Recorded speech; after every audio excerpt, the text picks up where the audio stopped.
Welcome to Optical Communication course. Today we see the principle of a WDM, that is a wavelength division multiplexing, and then Sonate SDH and some required component for this Sonate SDH and a WDM that we'll see today. Now, concept of a WDM, if you see that, so we need a large bandwidth for a transmission.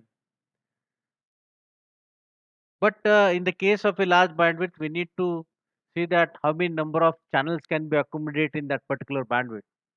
Our aim is about to increase the capacity of a optical fiber communication. And to do that, we need to know about what will be the optical fiber wavelength region, and in that particular wavelength region, so how your optical fiber will work. Now, if you see here that a transmission window is mentioned, and in that window, if you see that that graph is showing that wavelength to a attenuation here, and as we have mentioned earlier that in that particular bandwidth band of a 14 terahertz band, that is called as O band. This is about a second window, and this one is about a first window, that is about 950 something. Around this one is about a first window, this one is about a second window, and this one is about a third window, as we have seen earlier in the animation. Now, in the second window, if you consider that approximately at 1300 nanometer wavelength, so we can use a source, or we can say that from this range to this range for the O band, we can use a source. So this source will work for this particular nanometer value of range here. For example, I am saying that it is supposed to be a 1250 something, and it is supposed to be a 1350 something. So in that particular range for O band, it will work. Okay. So means here attenuation is low. Means your optical fiber communication can be takes place in that particular region. Now, again, another window is about a third window. The third window, we are saying it is about a 15 terahertz. Now we can say that it is about approximately 1475 to 600, 1600 nanometer wavelength. Okay, and in between that band, your optical fiber will work, and that band is called as S band or a U band here. Now, this, if you see the full spectrum here, in that case we say that it will start from 1200 something, 1200 nanometer something to 1600 nanometer something. It means your optical fiber work in the two different band. Okay, along with that, we can say that it will work in a two different band. And if you consider that a two different band, so then we will get that a full spectrum in that particular band, and according to that, we'll get that a large bandwidth for your optical fiber communication. If we say that the bandwidth is increases, so in that case we say that the capacity of your optical fiber again increases.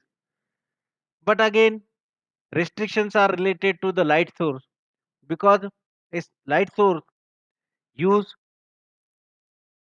in a high capacity optical fiber, they have some limitations regarding their spectral width. Because if you consider a light emitting diode or a laser diode, so they have a narrow spectral width, or we can say that they will emit a wavelength, and that wavelength is called as a narrow wavelength. Suppose we consider the example of a laser source. That laser source will work in a nanometer of a wavelength, and if you consider that a source, optical source, will work at a narrow wavelength of 1 nanometer or below that 1 nanometer, then we can use a multiple source with 1 nanometer of a wavelength or below 1 nanometer of a wavelength source. So according to that, a multiple source can communicate through the fiber, only single fiber, but we have the multiple source, they have the multiple wavelength, and those multiple wavelengths are combined so that we will increase the channel capacity of a fiber. Now that combining the multiple wavelength in a given particular range, suppose I am saying this particular second window, or I am supposed to be saying this about a third window. If we say that multiple wavelength we are using in that particular range, and that multi-wavelength communication is takes place, and that is the concept of what we can say a wavelength division multiplexing.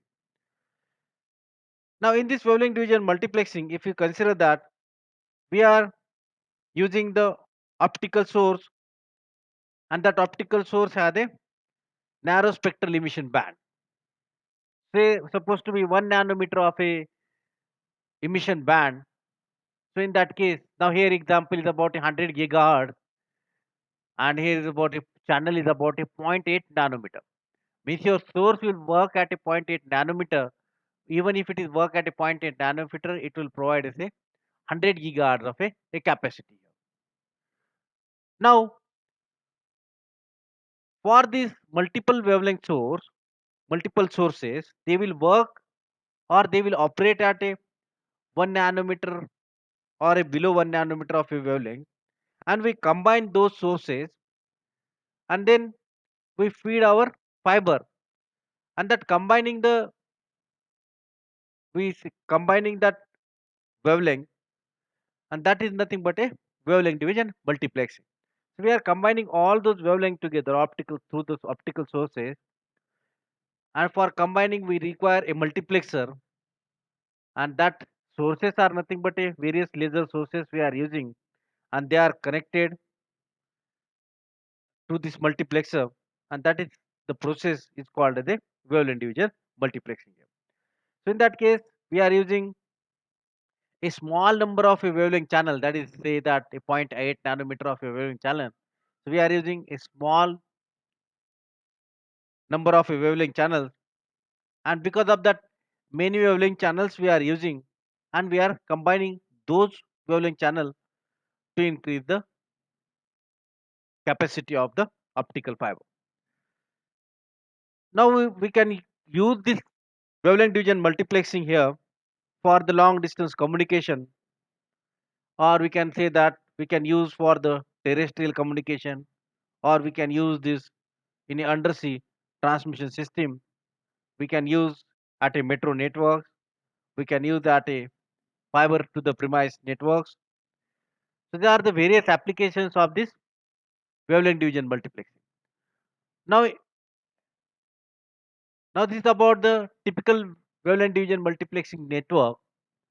So in that typical wavelength division multiplexing network, we say that there are the multiple channels, and that lambda 1 is wavelength for that each channel, and this lambda 2 is wavelength for the another channel.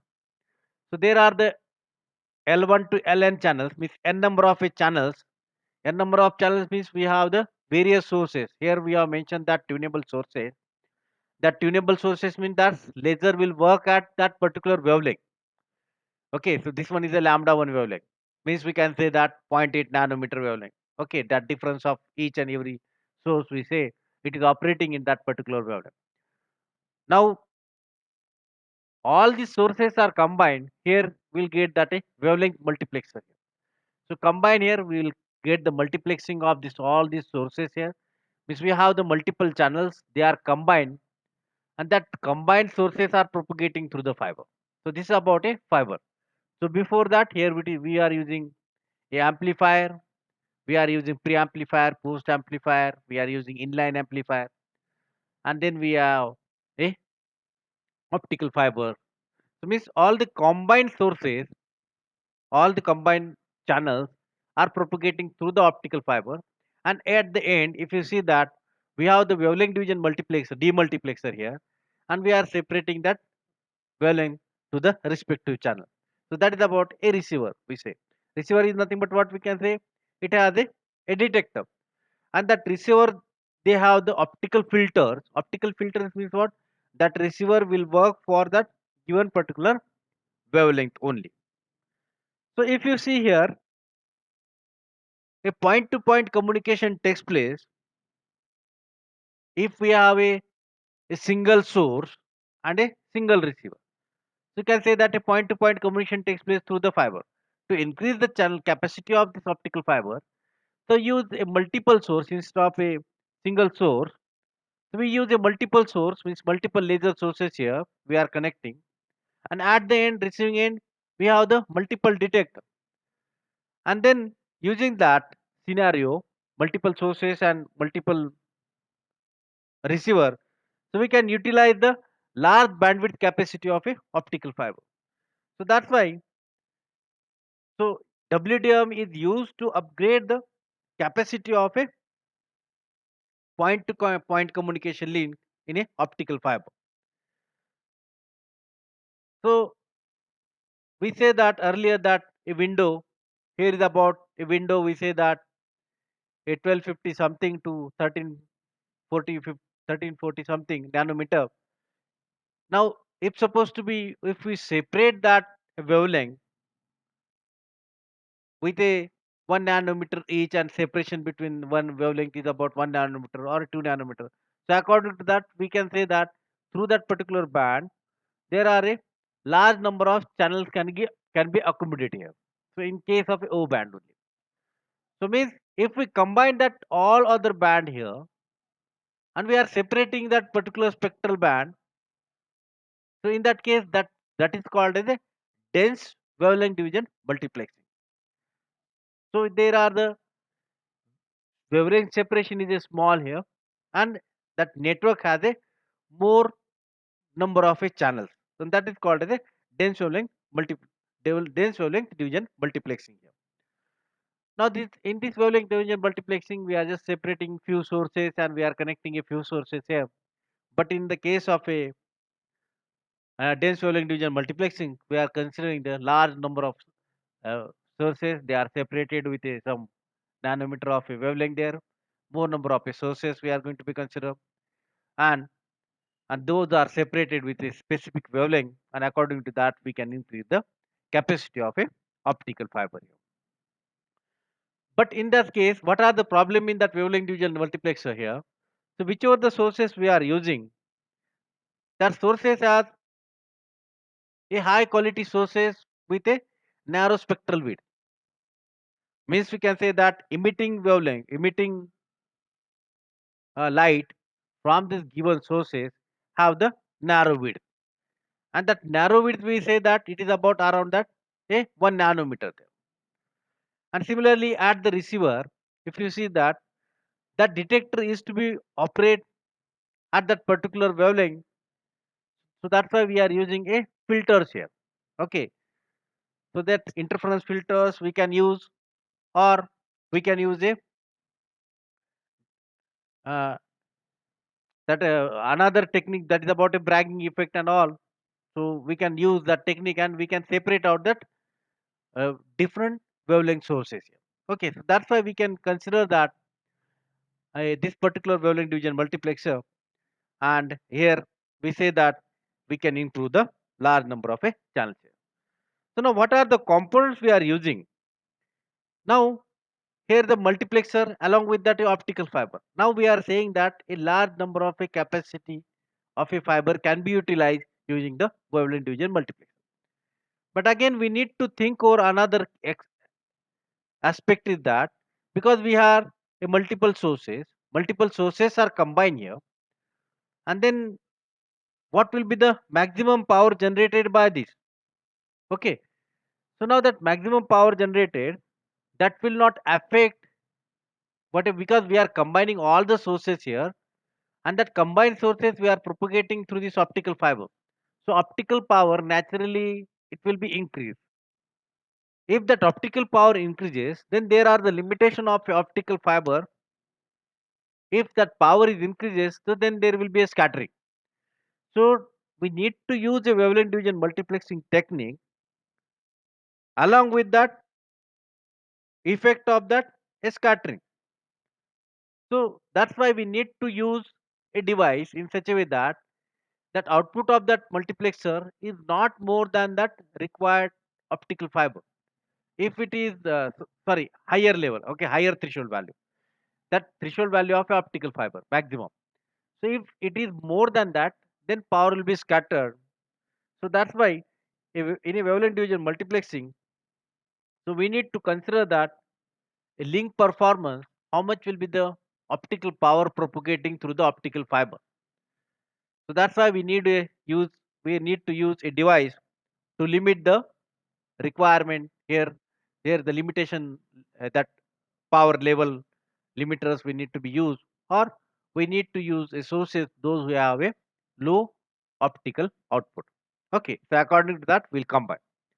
So that's why somewhere we use the amplifier, or we can use a inline amplifier if supposed to be power level degrades. In that case we use those particular component there. Now in this case, if you see that this wavelength division multiplexer here, and that in networks have the variety of a component, variety of components, that components are categorized in a passive component or a active component or a device, and that here it combine the power. Okay, multiplexing means we are combining everything there, so we require a combining here, we require here dividing this particular power here. So we can say that distributing that particular wavelength to that particular receiver there. Again we can say that we require a isolation here among the sources, because should, signal should not reach to the source if supposed to be it is reflecting from the particular portion, so it should not reach to the source. So we require to the a component of isolator here, as well as we require some amplifier. So these are about the wavelength division multiplexer component or a device. That device can be a passive or active device. In the case of a passive device, we doesn't require a external control power for their operation. And if you consider that a passive device, they have some limited flexibility. But if you consider that a active devices, that active devices are depend upon that wavelength, or their performance are of the active devices that are controlled by a device, or it will be controlled optically. So that's why they are providing the a network flexibility in this optical link. Or we can use a tunable filter here, or a tunable sources, or we can say that a optical amplifier. And all these are the active wavelength division multiplexing component here. So if you see here in this diagram, we say that this tunable sources, along with that we have this a wavelength multiplexer here. So means we have a multiplexer, means we are combining all the input from these optical sources, and this combined input, we are providing the output of this particular multiplexer here to your link here. Means we are combining here whatever the signal we are providing, combine all the sources here, and then that output will be combined output, and that output is given to the optical fiber here. And at this end here we have a demultiplexer. In a demultiplexer we are separating that optical signal. So that's why we are using that optical filters here to separate out those particular wavelength, and at the end we are receiving the signal to the, or we are providing the signal to the receiver there. So now that is about the principle of a wavelength division multiplexer. So we can increase a large bandwidth, or we can increase the capacity of a optical fiber using the wavelength division multiplexer. Now this figure indicates that what are the various components of a WDM link that is to be considered while measuring the performance of a link here. This optical communication link, or a link power budget that we have seen earlier. So similarly for the WDM, so we should have some particular link, and that what are the various performance components that is to be considered here. We need to be consider that what are the various sources, and for those particular sources what will be the power output of those particular sources. What will be the spectrum? Spectrum means what will be the emission bandwidth there. Okay, that is about a spectral width. Then peak lambda, that is about at what particular wavelength it has a peak here. So pulse width, that is about what will be the operation of your source for the given particular pulse width. And extinction ratio, that is depending upon that what will be the input values and the output values of the sources here. Then a multiplexer, multiple sources we are connecting. There's a multiplexer here. For the multiplexer, we need to find out a insertion loss and a channel width. Insertion loss means what? While connecting any component in between that, so what will be the loss occur because of that insertion of one component there. Similarly, what will be the channel width for this multiplexer here?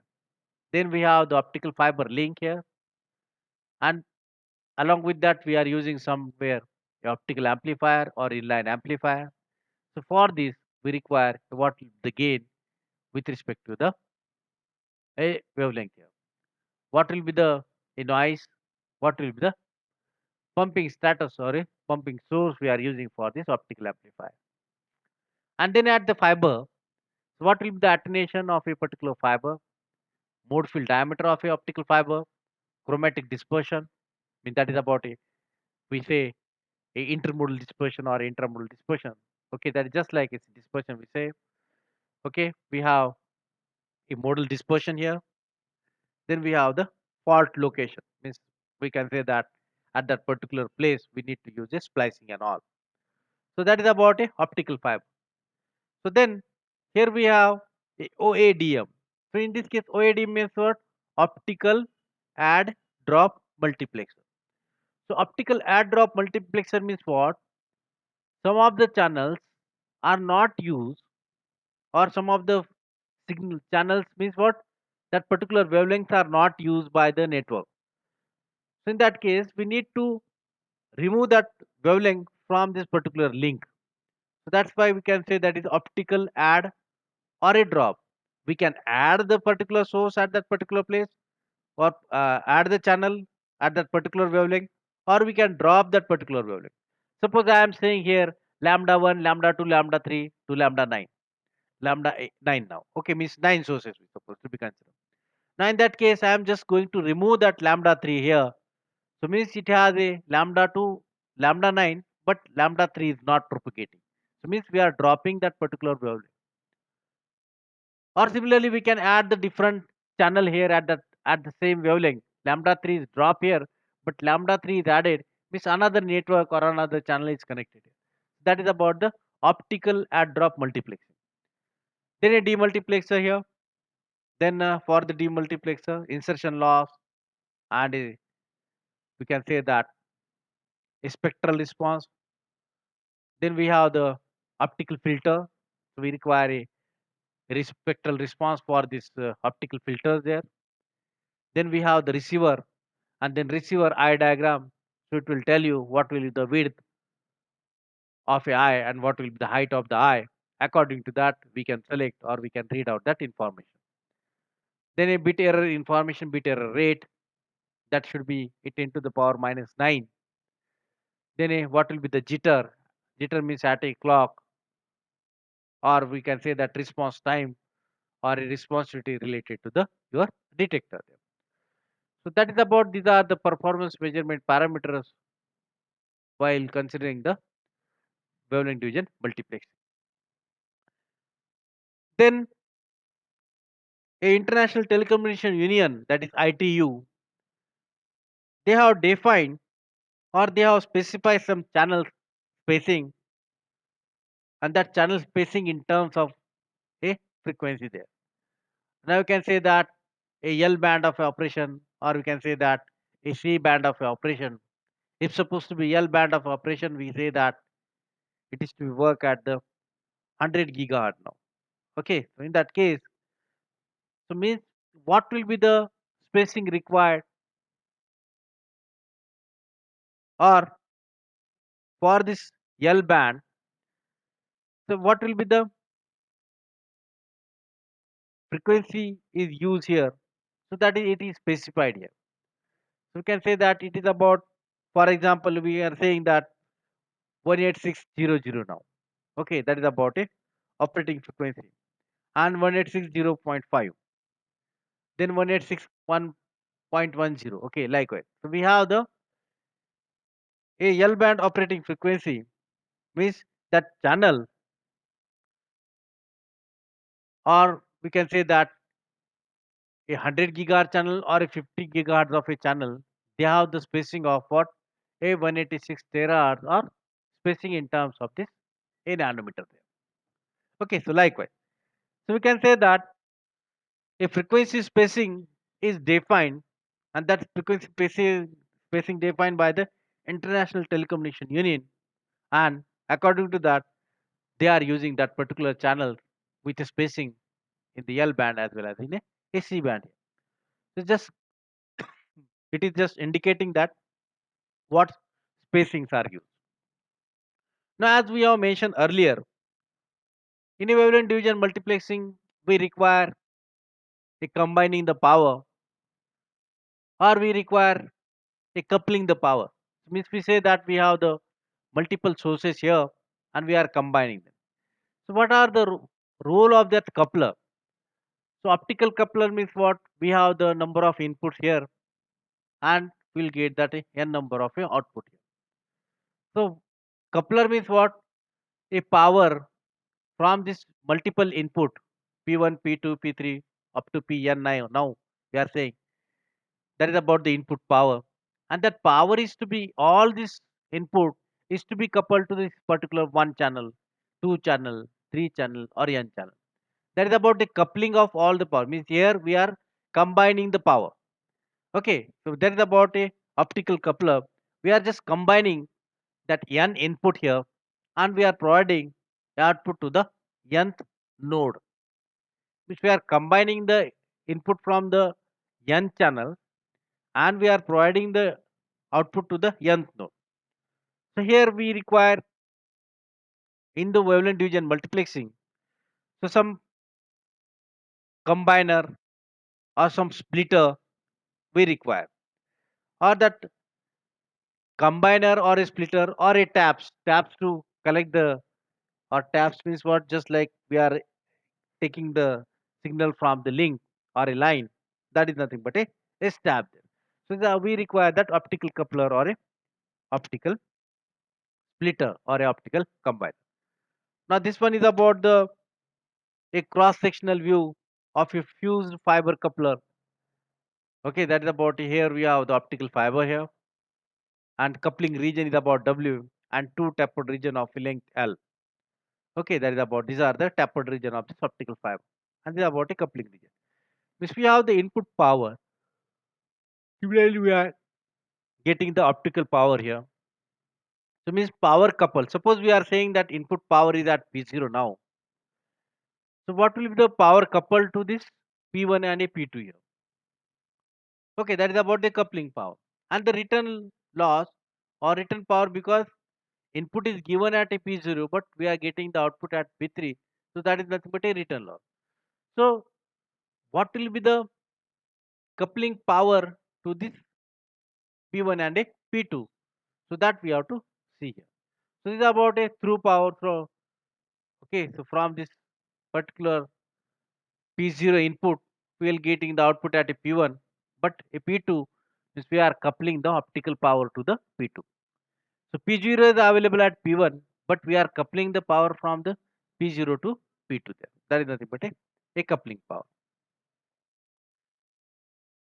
Now next we require some network to connect those component here. So in that case, we consider here a optical network concept.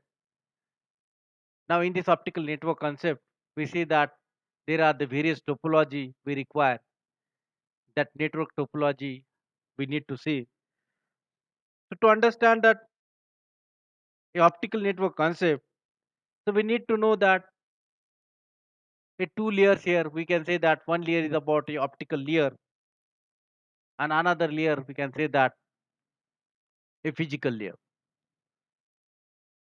Now in the case of a optical layer, the optical layer is nothing but what,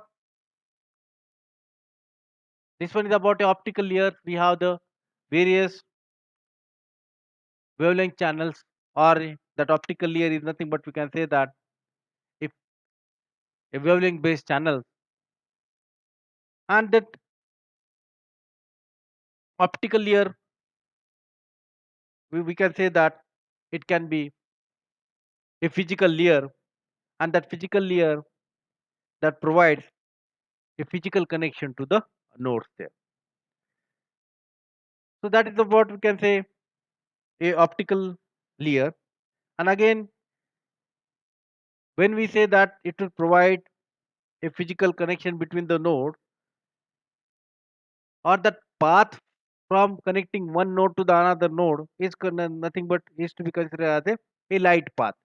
Means we are propagating the signal from one node to the another node. So that is called as a light path for node 1 to 2. Okay, so that's why we can say that there are the multiple nodes are connected there, and we are using this optical network for connecting the node here. Now this layer, if you consider that it has a wavelength channels, and these are about the optical fiber link, means we can say that these are the node 1, node 2, they are connected together. So we say that a nodes, Sonate and SDH, we'll see. Okay, that is about a synchronous network layer or a synchronous hierarchy. Okay, so that we'll see later. Okay, so now we'll talk about that Sonate and SDH later, that nodes with later. So before that, we need to talk about what will be the network topologies used in the optical communication.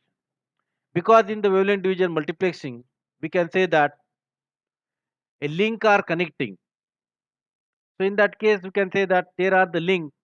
Now we can say that optical link, there are the four nodes now. One, two, three, and four. Now they are connecting. One, two line, another path three, another path four. Then this is a path six. This one is about a path five and six. Okay, these are about the sixth path. Means we say that these are about the path to connect the a nodes here. Okay, so likewise, or in that case, for every path we need to connect those particular nodes here. So we are connecting the different nodes. So we will see first network topology, or some configurations of a network topology here. Now in that case, here the bus topology is used. So these are about the optical coupler. So we have the multiple stations are present on this particular bus using the coupler. So that is about a bus trunk line. These are about the optical coupler, and these are about the multiple stations are connected here. So that is about a, a bus network, or we can say that, so we can use a single bus for connecting the multiple channels together. But the drawback of this, if supposed to be any node fail or any coupler fail, we are not able to connect to the other stations too. Okay, so that is about the drawback. Another one is about a ring topology. So all these nodes or all these stations are connected through the ring here. Supposed to be any coupler or any station fails here, so then again it will disconnect all other network here. That is about the ring topology. But in this case of a network topology, if you see that there are a components used, these are the optical couplers. We say these are the a passive component we are using, and somewhere we require to send the information. In that case, we can consider that a active node to pass the message through the different station. So combination of that active device or a passive device, so we can connect to the node there. So that is about a, we can say, the topology.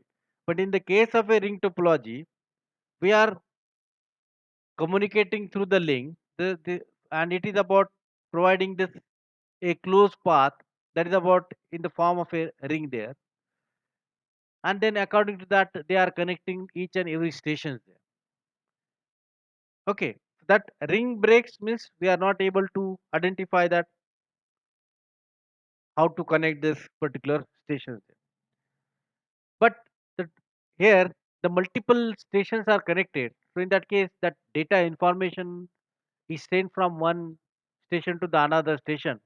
So in that case, that station should recognize which station send the data. Okay, so that is about the recognition information is to be present in that particular data packet. Then a network topology. So in a network topology, in this arti- architecture, if you see that we have a star coupler, or we can say that a central node or a central hub, and through that central hub, all the all the stations are connected. That central hub or this central node can be active device or it can be a passive device. But if we consider that it is supposed to be active device, then it will control or route the information from one station to the another station. So if it is a passive device, suppose, so in that case, it will propagate the signal to the all the nodes. But the different station is to recognize that information, and then according to that, they will respond to the given particular information there. But in this case, supposed to be in a passive network, so what will happen? So that node or that particular station will send the information to all the station there.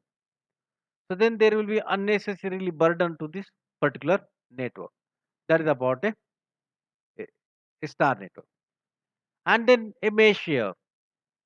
So in the mesh network, so we have this optical line. We can say that this is about a optical link, or these are about the different nodes or station. We say they are connected each other. Suppose we wanted to communicate from this node to this node here. So there are the multiple path through that we can connect. If so, even if supposed to be any node fail, in that case another path is to be obtained, and then that will be connected there. So here in this particular case, a protection to that particular link is there,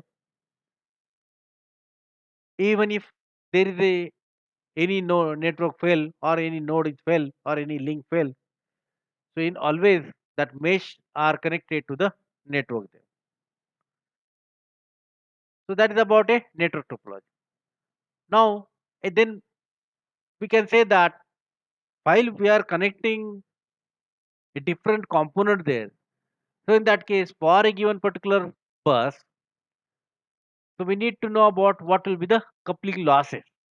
So this is about from the fiber bus line to the fiber bus line. Okay, now this is about a fiber bus line. Now here we can say that we are coupling the power to the another component. So that is about a receiver, or we can say that is about a transmitter here, or we are coupling the power here. So we require a connector. So while inserting one particular component, what will be the losses occur? So for example, I am saying that here FC is nothing but the connecting loss, or you can say that here we have a receiver and we are connecting the receiver. So that is about a loss due to the a receiver there. So here the loss is in terms of what? A light. So that is called as the optical loss. And FC is nothing but what? Due to that, a, a loss will be occur. While because we are connecting a fiber line to the receiver, so that's why that is loss is called as a connector loss. Means optical signal is connected to the receiver there. So what will be the connecting loss? So that connecting loss can be calculated in terms of a what will be the optical loss. So similarly, loss here we can calculate that for the overall length of the fiber. So for the given line or a given link, how many number of connectors we are connecting, and according to that, what will be the connector loss for the given link. So that we have to consider here. So that's why we need to know about that. What will be the connector loss and all. So another topology that is called as a linear bus topology. Here we can consider that in linear bus topology, we have the N. uniformly spaced station. Okay, there are the 1 to n stations we have, and that all these stations are connected through the coupler. So this one is about we have the a coupler there, and here all the stations are connected. So there may be a loss at this particular coupler there, and we are receiving the signal from those each and every coupler there. So for designing this particular linear bus topology, so if we have the n number of stations present, so for this n number of stations, so what will be the power budget required for this n number of stations? Means station 1 to station n, we supposed to propagate the signal from 1 to n. So that what will be the required power for transmitting the information from the station n to n, 1 to n. So that's why in this case we need to know about that what will be the power budget for the link.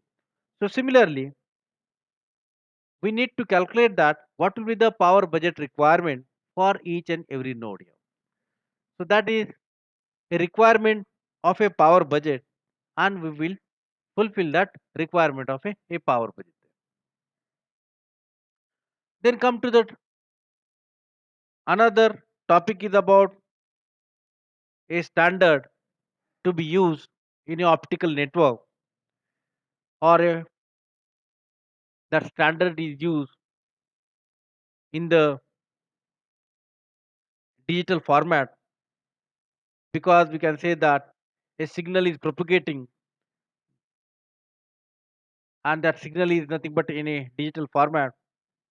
So in that case we need to form one particular standard, and that standard is called as a synchronous optical network. Okay, so we have S for synchronous, O for optical, N for network. So synchronous optical network. So Sonate, that is a synchronous optical network, that is a standard used in a America here, and SDH, a synchronous digital hierarchy, that is a network or that standard is used all over the world there. If a Sonate is used by the America and SDH is used in other countries all over the world there. But if you compare both, everything is same. But for each and every standard, so suppose we are saying that Sonate or SDH, so they are using a transmission rate for that particular Sonate signal. And according to that, a ITU define a different levels for the transmission. So now here in this figure, if you see that it is about the basic structure of an STS1 Sonate frame. STS1 means what? A synchronous transport signal. Okay, that synchronous transport signal, and that dash one, that is nothing but a level one. If supposed to be there is n, so level n. If supposed to be there is level 3, so STS3. Likewise. So that for the given particular level, so what will be the rate? It is defined. So now here it is about the STS1 Sonate frame, and that frame has the duration of a 125 microsecond, and that frame has the transmission bit rate of basic Sonate signal, that is STS1, is about a 51.84 Mbps. Now I am supposed to be saying that STS2, the 2 into this 51.84. If it is STS3, then 3 into this one. So likewise, that data rate is depending upon that what will be the format, Sonate frame format we are using. So that a Sonate or a SDH, both the standards people are used, and that is in a optical network layer, it is nothing but a physical layer at that a network layer there. Okay, and in that case we are operating that Sonate or a SDH standard format. Now we will see that here a Sonate frame, and if you see the structure of this sonate frame here. So that sonate frame is a two-dimensional structure, and it consists of 87 plus 3, that is about a 90 columns. 3 columns, and these are about the 87 columns. Means total 90 columns, and it has a 9 rows.